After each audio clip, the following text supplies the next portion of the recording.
இப்போல்லாம் திரும்பி எங்கள் தோட்டத்தில் வந்து யானை வந்துருச்சுங்க.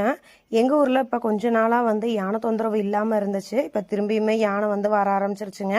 வந்த யானை நேற்று நைட்டு எங்களோட தோட்டத்தில் பார்த்தீங்க அப்படின்னா சோலாரை உடச்சிட்டு உள்ளே வந்து இந்த வாழைக்கன்று வந்து நட்டிருந்தோம்லங்க. சும்மா வீட்டுக்காண்டி வாழைப்பழம் அதெல்லாம் சாப்பிடணும் அப்படின்றதுக்காண்டி நட்டிருந்தோம்.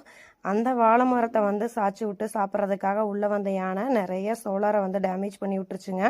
ஒரு நெட்டில் இருந்த சோலார் கம்பி அதை எல்லாத்தையுமே உடச்சிட்டு இன்னொருத்தவங்க தோட்டத்தில் இருந்து உள்ளே வந்த யானை கொஞ்சம் நிறைய டேமேஜ் எல்லாம் பண்ணிருச்சு.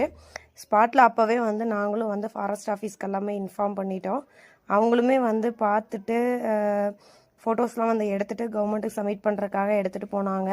சின்னதாக இருந்தாலும் யானை இது வந்து எங்களோட தோட்டத்தில் 2வது டைம் வந்திருக்கு. கொஞ்சம் மனசுக்கு ரொம்பவுமே கஷ்டமாக இருக்குது. ஒவ்வொரு விஷயங்கள் நம்மளும் பார்த்து பார்த்து பண்ணையில் இந்த மாதிரிலாம் வந்து சேதாரம் ஆகையில் வந்து ரொம்பவுமே கஷ்டமாக இருக்குங்க. தோட்டம் அப்படின்றது எங்களுக்கு வந்து இப்போ ஒரு 5 வருஷத்துக்குள்ளே தான் நாங்கள் இந்தளவுக்கு ஒரு பெரிய தோட்டமாக வந்து உருவாக்கியிருந்தோம்.